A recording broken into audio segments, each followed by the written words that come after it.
Well, 1010 came, the movie set came to life. Little issue though, they had all the Universal IP, not the Warner Brothers IP. We saw the robotaxi, we got the Robovan, and the most talked about thing, Optimus got a friend. But was Optimus autonomous or not? Well, first of all, Grayson, it's Robovan. I think that's how Elon pronounced it.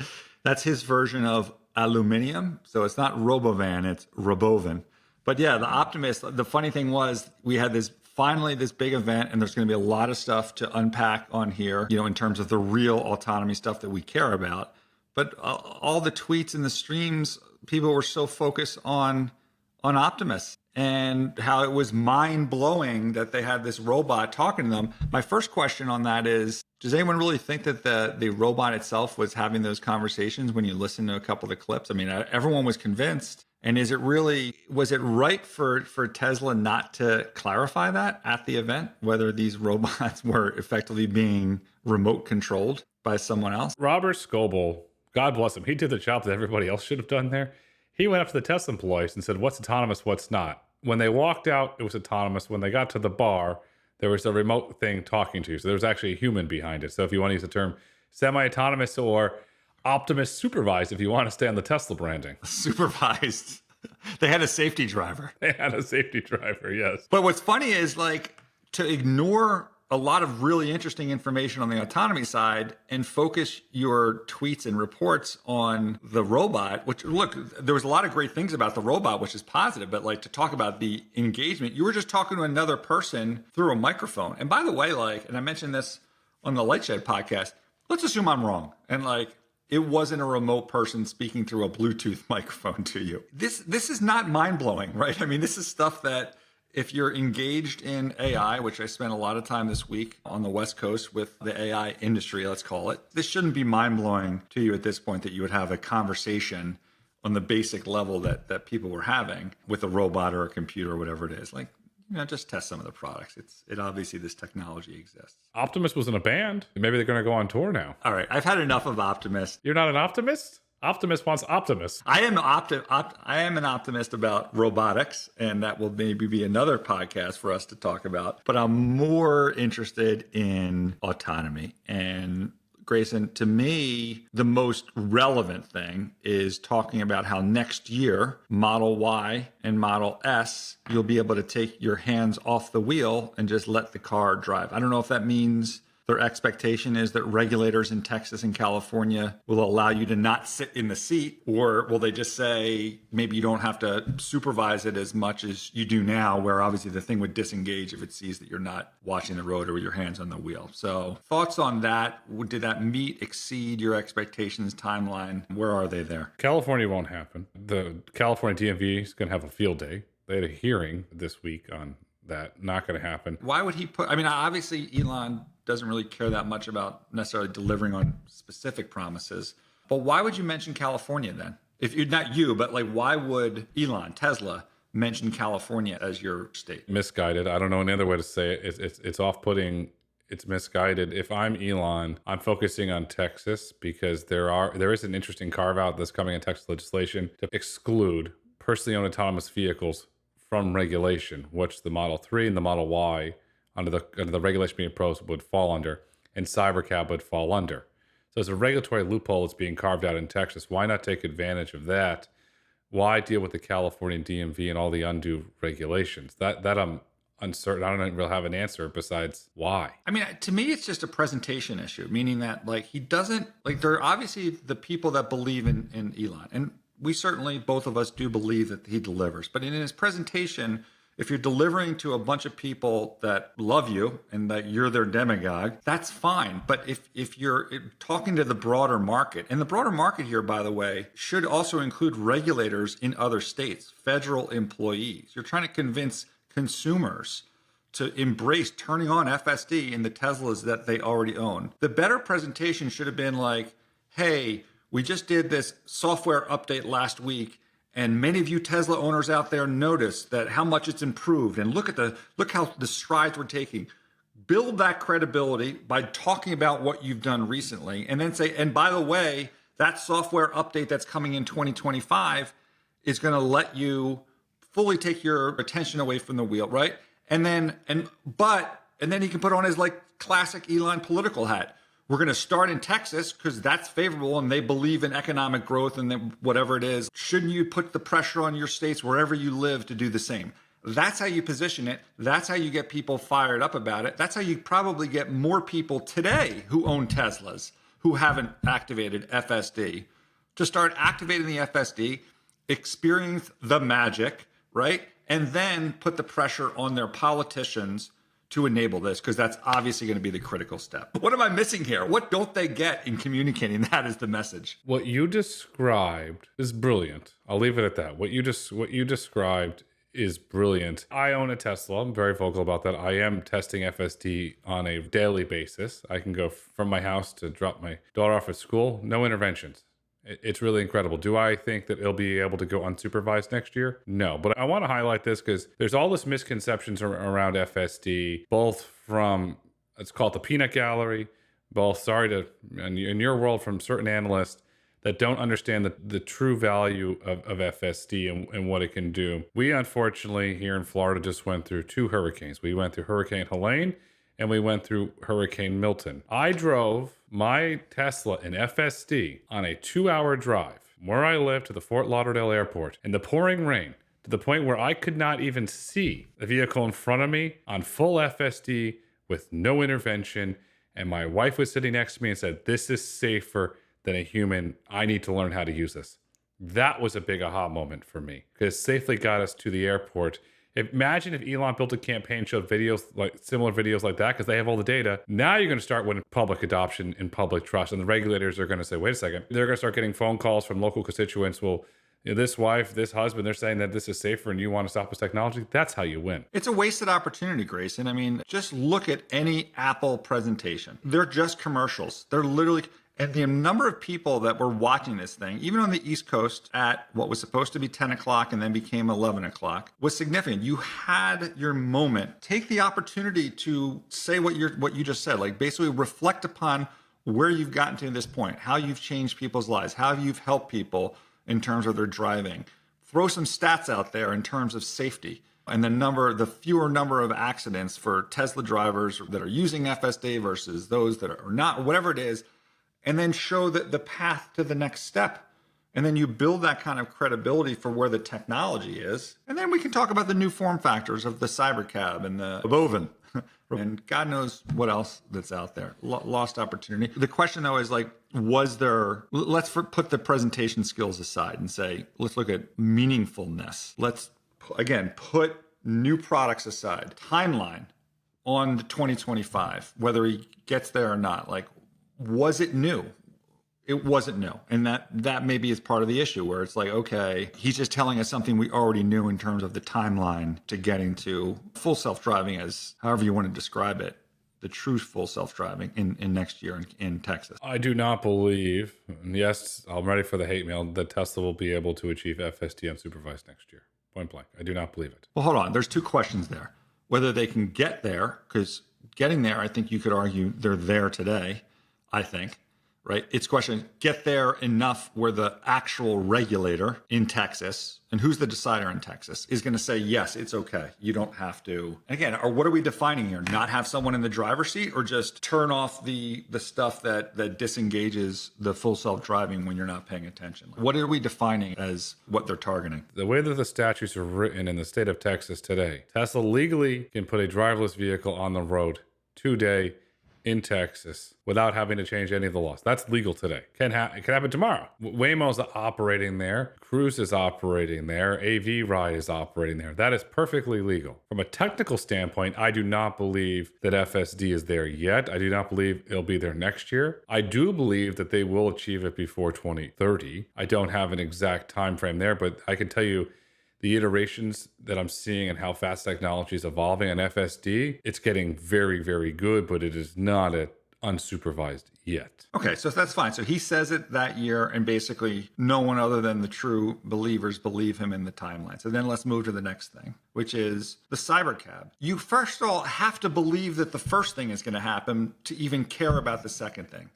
Otherwise, who gives a shit about a form factor that doesn't have a wheel or doesn't have a pedal unless the first milestone is met, which is that you can actually get to full autonomous driving with the cars. So like to me, it's like you basically went to CES and saw a concept car, which we do. And I'm always like, oh, that's cool. Every year, even before autonomy was a thing, like, you go to that section at CES and it's like, oh, they put speakers and screens and, all the cool. You saw a new form factor. That's a wow. But ultimately, who cares about the form factor at the end of the day? It's about whether the autonomous part works. So it was funny, like people, when I was watching this till 2 a.m. last night on the East Coast, people would not get into a Tesla, like a regular Model Y, Model S, because they were waiting to sit in the new form factor, which is basically just a concept car that moved. There was 50 of them, so it's past the concept stage. It's a concept car. If it's not deliverable within multiple years, I mean, what Brandon corrected me on the Lightshed podcast earlier is like, the difference is, like if you went back to the truck, his concept cars don't get modified much by the time they actually get launched. So I'll give him credit for that, but I don't know if that's a positive or negative. Like you've developed a car that looks a certain way and is a certain way. Didn't seem like that thing had a trunk. Well, it had a front and a trunk. It had a lot of storage. A lot of storage. Did it really? Because I had one guy who was like turning around looking, and that thing looked like it was like a solid block. But again, whatever, first phase of it. I don't know. What is so compelling about sitting in a 2-seat car? What's going to be compelling about this is not whether it's 2-seat or what it looks like. It's going to be if it works and gets approved in different states. I'll go on the record and I'll clearly state 2030 is the magic year for Tesla where it all comes together. That's everything. That's truly what I believe is the magic year that it all comes together. I'm talking robotaxi scaled, if you're Cybercab or the others, the autonomy working. We've got a full-fledged operation here. What they did was really interesting with the wireless charging was brilliant. Then you have the robo cleaner, which is brilliant. But what Tesla's doing that's not talked a lot about, they're tapping into popular culture. I've said this on the Road to Autonomy podcast and also here on Autonomy Markets. The Cybertruck's the new Range Rover. Look at every celebrity and every rapper and every sports personality. They all got the Cybertruck. It's in popular culture now. And if Tesla is going to sell you the Cybercab for $30,000, let's just ramp it up to $50,000 for good sakes, that becomes the new it car. They're constantly creating the it car that everybody's going to have. Where you used to roll up in a $200,000 G-Wagon, $250,000 G-Wagon, now you're going to roll up in a $50,000 Cybercab. That's the future. This goes back to, give you an example, this goes back to the Leo Mobile, when Leo took the Prius to the Oscars, and that became the hottest car in Hollywood. There's a cultural phenomenon here. That's cool. But if I care about Tesla and the ultimate valuation of this thing, I don't care about a car company. I care about a technology company. And that's great that it looks good. I get it. But ultimately, what's going to add value to this company is the functionality of if it actually operates as a robot, not what the form factor looks like. Those are cool forms, but like, look, as time goes on, the auto industry they evolve slowly. I remember the X5 used to be a good looking car. They all look the same now, dude. I can't, that category of SUV, which became popular, they pretty much all look the same. It's hard to tell the difference. My kid had like a Kia Sportage. I swear to God, it looks like a Porsche Boxster if you look at it very quickly. So I get the design. I don't mean to demean it, but the true value opportunity here is utilizing AI to bring a product to market that's going to have a very low cost to serve a mile. It was like the one stat Elon actually provided, the cost per mile. And getting the smaller car, I think, in part contributed to that. But the design is just, I don't know. Outside of the design, I'm going to ask you to put your Wall Street hat on here. This is all subject to all sorts of regulatory stuff, and I have not spent enough time looking into the regulatory on this. If they do indeed sell the robotaxi to a consumer, does that appeal to Wall Street since they're not going to hold that asset on their balance sheet? Sure. I liken this to time's a blur, but there's been times in the evolution of Apple where investors have pressured the company to get away from being a product company. We want to be more into services. Obviously, they evolved services to be other things, but services at one point was for $50 a month or $100 a month, they give you an iPhone, and whenever you want the next iPhone, they give it to you. It's turned into a recurring revenue business rather than having the fiscal fourth quarter, which ends in September, have this huge profit jump, and the first quarter, which is the December quarter, these huge seasonal profit. They never actually ended up having to do that, and the stock is near all-time highs because they talked about the quality of the product. But yeah, I think you're always going to get higher valuations for businesses like that as opposed to selling equipment. It's just, that's the nature of the beast. So that's, again, that gets back to my focus on, like, I do care about, but like, it's not as important to me about what this two-seater looks like or what the Robovan looks like. It's about getting the technology so that, because we know Waymo is progressing. The whole purpose of this podcast is the progression that's happening in moving people, in moving goods by land, by air, over state lines, within state lines. Like, that is the huge opportunity that unlocks a change in the economy. And that does not rely on whether the car is a two-seater or a four-seater or whatever. Like, that stuff will figure itself out. That is a skin. That is the skin. What we care about is the technology. And a lot of this was about skins, right? There wasn't really much to say on the technology development. So we had people hitting baseball bats against the truck. You had robots running around. I mean, this was all like just distractions from the true intrinsic value, which is like, where are we getting closer on the technology development of autonomy in itself? It was Autonomy Disneyland. There's no other way to describe it. Autonomy Disneyland. You talk about details that Elon, by the way, for the record, did not look comfortable on stage like he really wanted to be there. I'll just say that for the record because he was in and out. But I love some details. So you're going to sell a Cybercab for, he said, sub 30. I'm going to call it 50. But then there's a little add-on called FSD. It's $8,000 to buy it now or $100 a month. I would love some clarity on that. Is it going to come with that, or is that going to be an additional fee? There's plenty of things you could do, even if you didn't have an update on the technology, to paint the picture. Here's how it's going to be. These are the type of margins it's going to look like. This is when it starts. Here's when we're going to pre-sell. Look, a lot of the guys that are the analysts, put my quotations up, that are super bullish on this thing that I was sending you. I'm like, Grayson, turn on CNBC. Look at what this clown is saying now. And it was like, oh, they're going to provide all of these numbers, this, that, and the. They provided zero in terms of all of these details that you thought that they were going to provide. Again, nothing wrong with that, but that's ultimately what matters. And look, the other thing, just to divert a little bit here, is in an earlier podcast, you kind of convinced me about the defendability of Uber app, basically saying like, that is not easy to do. So when I was like last night, I'm going to like, this streamer to that streamer to the other. There was one guy I was like, oh, anyone can develop an app. Because when I looked at the people hopping in that car, it was like getting into a Disney ride, meaning the screen opened up. They said, I'm going to go to Westworld. They clicked on the Westworld. There was nothing there that showed any development on the app algo side of things. They were obviously in the closed environment of Warner Brothers. The rides were super short on a path that they always did. Like, I mean, I was doing those rides, as I'm sure you were, 5-6 years ago, in parking lots in Detroit and in Pittsburgh and how many other different locations. Like, that was revolutionary for you to hop in a car that did that.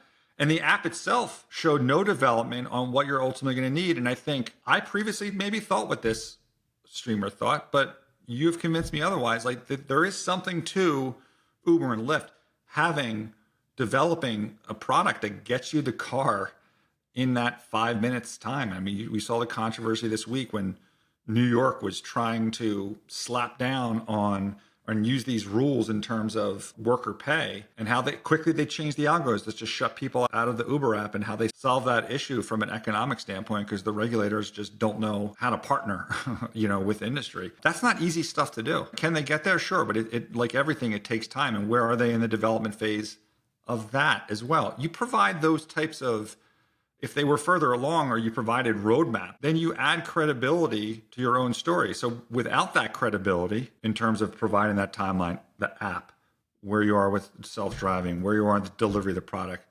you have Uber being up 11% today, and you have Tesla down 8%, down 12% for the year, the worst performing of any of the FANG stocks.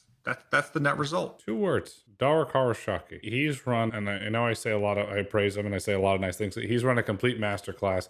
He gave an interview with Bloomberg prior to the robotaxi thing. He said, and then I'm going to quote Mr. Khosrowshahi here, quote unquote, while the margins on autonomous will be lower than non-autonomous in the early years, we think long-term it can be great for business and be great for society. It's a very simple statement from Mr. Khosrowshahi saying, we understand it's not going to make money today, But in the future, it could be. And Tesla's not even giving you any outlook like that. That's a very simple statement that could have been made. It's frustrating, but look, it takes a person like Elon to actually make it all work. And ultimately, that's going to matter more than any of this. It's frustrating if you're an investor today.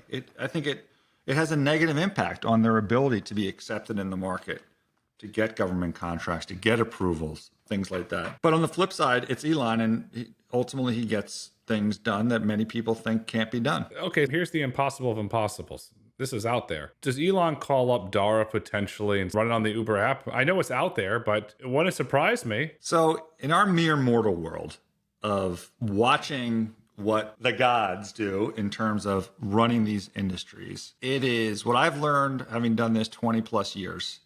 It's shocking the level of ego and personality that enters into decision from small companies to large companies, and deals that should happen that never happen because of personalities, and deals that shouldn't happen that do happen because of personalities. And I think what you just described can't happen. He doesn't care.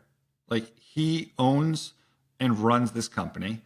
His decision is that they will be the one that crushes those companies. Why have some type of short-term help in doing that? I firmly would be shocked, I guess, if, while what you suggest is 100% logical, I'd be shocked if something like that happened. Just not in the mentality of the person. And that person, Elon, gives us plenty of opportunities to evaluate that. Sometimes there's a saying that gets bannered about in the past 5 years or so. If someone's telling you something, listen to them. They mean what they're saying, more often than thinking that they're playing like some 4D chess and then they're going to cut some side deal with Uber to get things off the ground because Uber's got a better relationship with the regulators. Like, yeah, should they do that? Sure. Will they do that? No. And prior to the day before Robotaxi Day, Uber announced an all-electric tier, not the green tier. They have an all-electric tier. They announced it in London, and they talked about their AV partnerships. So read the tea leaves. You're 100% right. But then if you look at the market reaction today, Lyft's trading up. The market clearly indicates that this is what Elon did was a positive for Lyft. I know we talk about it all the time, but perhaps on the earnings release, do we potentially see a Lyft autonomy deal coming down the pipes? I think the reason Lyft is up today is the same reason Uber is because Tesla and Elon didn't provide any existential threat to their business models over the next 2 years. Separately, the question is, we still believe in autonomy just because Tesla's not coming there. But all the other autonomous options, other than Zoox, have decided to partner, in this case with Uber. There could be so I think, again, Lyft is mostly about lack of risk from Tesla. The question is, when does Lyft join the party, follow Dara's lead, and do their own deals? Got to be getting closer to that. So here's the thing, and you mentioned this on an earlier podcast, and I got to point it out to you. Getting an Uber to Lyft at Kennedy is one of the worst experiences in the world. You got to get on the train, then you got to go here to find it. So I'm in Kennedy, and I open up the Uber app, just it's about 110, 120. I open up the Lyft app, $65. Boop. This is the same vehicle. How is Lyft going to compete from a margin standpoint if the rates, and I've noticed this in multiple airports across the United States, that are 50% less than Uber? They just trying to gain market share and say, come on, Grayson, use us. These are different topics. When I get into Uber, 100% of the time I tell the person what I'm paying and to find out what they're getting. And even in times of reserve or surge or whatever, Uber's maximizing those profits. This whole controversy of them shutting out drivers out of the app, I heard that for a 45-minute drive from JFK to my house a couple of weeks ago. So I was well aware of that. It crushed some of those drivers. But again, in Uber's defense, it was in response to what I guess it's the TLC or whoever the law is in New York. The guy was perfectly happy in making a living under the old rules. And because they had to basically change this and get locked out, which obviously Bloomberg painted Uber as the ultimate bad guy there, but it's really just a function of dealing with the rules that you were given in only this one city. That was the result. So I think in this case, Lyft is looking for ways to be more competitive. David Risher is, I think, a very good CEO. I think they're a smart team, and I think it's obvious. Maybe they will structure their autonomous deals to be differently to help them a little bit more relative to Uber. We'll just have to wait and see. But I think to assume that they're not going to do something is just wrong. It's just a matter of time. And then the question is, Grayson, like when it does happen, is that meaningful for the stock? I don't know. I would guess that investors probably are in my camp. They assume that it's just a matter of time before Lyft does it. Maybe there's some concern that Uber, even though they haven't said that they're exclusive because you don't want to aggravate any regulators, there's concern that Uber is somehow locked in a lot of these autonomous fleets. To the extent that Lyft alleviates that concern by cutting deals with some of the bigger ones, that'll probably be positive for it. And I think I'm going to draw a line in the sand. I would say within the next 6 months, Lyft will have a deal with an autonomous, and I'll say it's a leading one. I think Waymo, also obviously owned by Google. You don't want Google doing a partnership with a dominant rideshare guy. So I think there's plenty of reasons why Waymo and Lyft should cut a deal in a new market within 6 months. Walt makes a prediction. We're going to get a Lyft autonomy deal in 6 months. I agree with that prediction. I don't think I'm going out on a limb. Who do you think is going to be first? The question is, Grayson, like Richter's kind of a showman, right? So he should start with Waymo, but do you think it's more likely that he just grabs some low-hanging fruit and gets another autonomous opportunity out there? So look at Richter's background. Richter came from Amazon. Zoox is owned by Amazon. Does he call some old friends up and try and get a handshake? I mean, that would be amazing. And then the question for Zoox would be like, okay, is that going to be an exclusive? And are they going to do something with Uber? Like, it would be weird. I still don't understand why Zoox hasn't done anything with Uber yet. I have noticed that they've been increasing their profile a little bit more. I don't know. That'll be fascinating to watch. Or is Zoox still dug in on trying to do this all on their own without the partnership of a platform like Uber and Lyft? What do you think? I don't know. I can tell you they're still dug in on manufacturing the vehicles themselves. That I can confirm to you. That's fine. That doesn't mean that they wouldn't use an external platform. To me, they should have outsourced it to Magna. Magna makes incredible vehicles. They know how to manufacture. Why do you want to have all that? But from a software perspective, if you're going to Las Vegas, I don't want to have 10 different apps to use.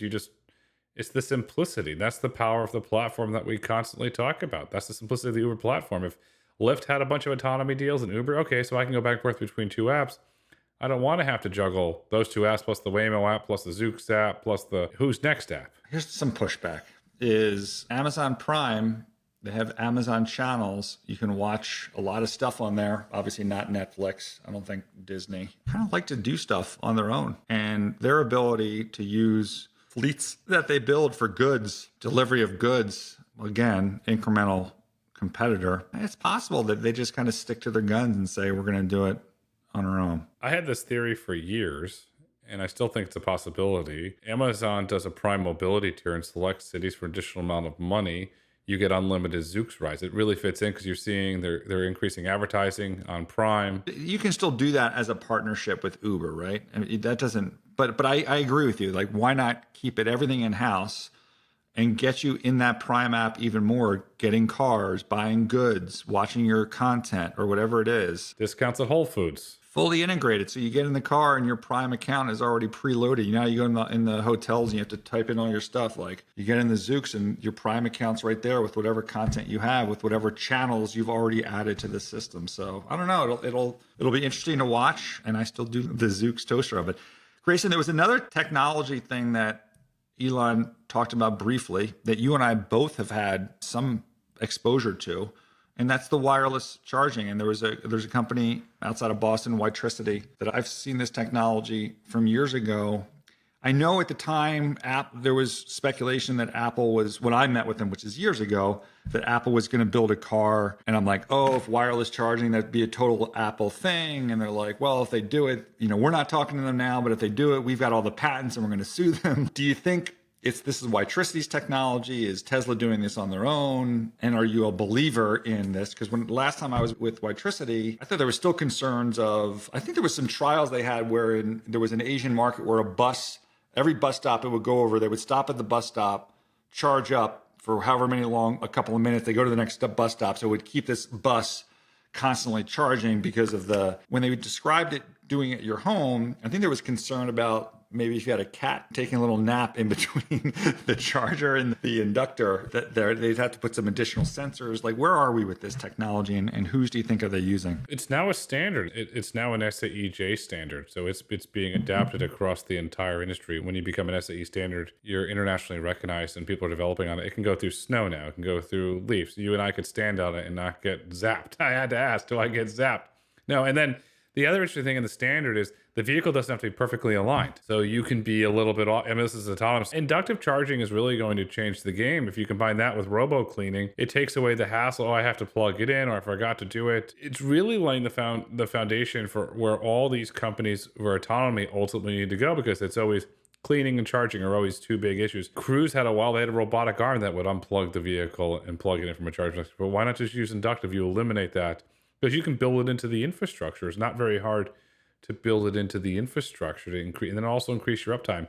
You're getting charged, you move it, away it goes. That's great, but to not have a charging plug on the vehicle itself, I think is just silly, because you still have to have infrastructure to charge your vehicle, and it's going to take time for these inductive pads to be deployed elsewhere. And that was one of the features of the Cybercab. No plug to charge up the car. But they built the supercharger network. So here's the thing, and I know I mentioned the hurricane earlier, so we had Milton a couple days ago. I get in my Tesla, I get a notification, charge up to 100% Milton, and they give you the uptime and availability of every Tesla supercharger on the evacuation apps in real time.